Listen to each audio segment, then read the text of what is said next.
What's up, guys? So, more sad stories of people that were at the Astrodome, like young kids that were at the Astrodome, and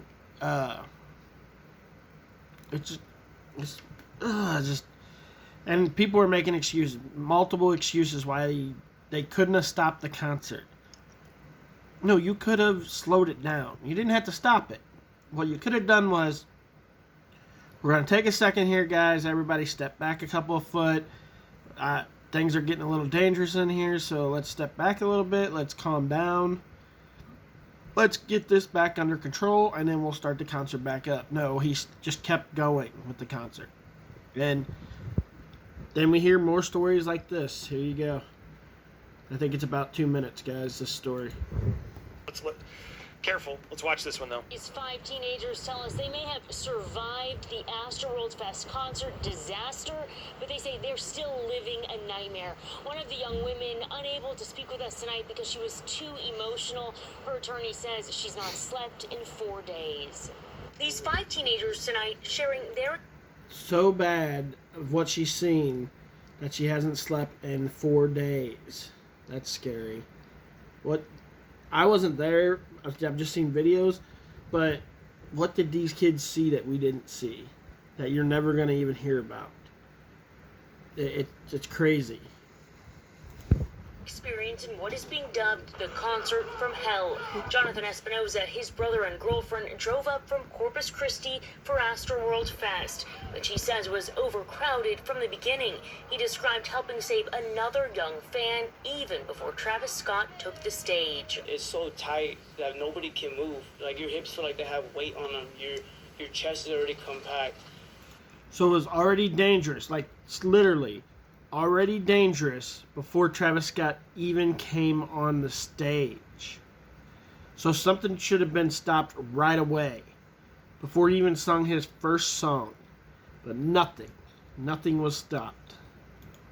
And so I have to pick her up by the armpit and kind of give her to security after calling him, after he's watching the show. And he should be looking at us and helping us. And he finally grabs her and he tries to pull her, but it's so... For you people that don't know, if you work as security at a concert, you're not technically allowed to be watching the concert. You're supposed to be watching the crowd. You can listen to the concert because it's going to be playing. You're going to be hearing it. Maybe glance over every once in a while at it, but you're not actually supposed to be watching it. You're supposed to be watching the crowd.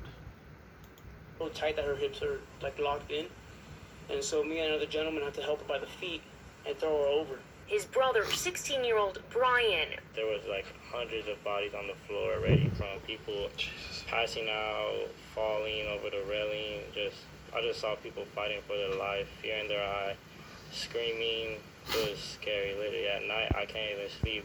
Unable to breathe and pinned up against a barricade, Brian says he tried to get out of the crowd, finding a security guard who says refused to help. We're literally right in front of him asking.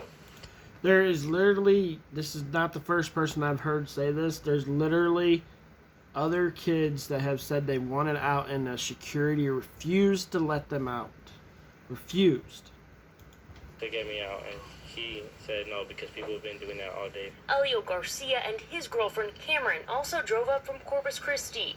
He describes trying to save her after she fell during a crowd surge. Her legs are stuck in between two, and I see people holding onto her legs, trying for me to pull them up with her.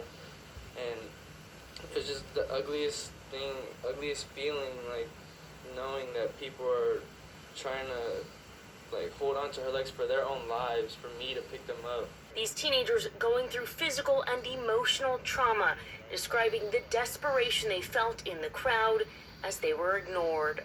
A moment of silence, literally, you just hear people screaming, help, help.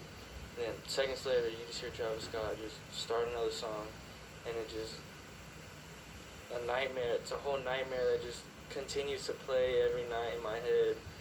Shelley Childers, 80. That's crazy, guys. Literally, this asshole Travis Scott, sorry, that's the only way I can put it, just kept playing even though he knew things were going bad. And now these kids, and probably multiple, this is just 3 or 4 kids you just heard from. Not hundreds of kids that are going to have nightmares the rest of their life because of this concert. That's just pathetic.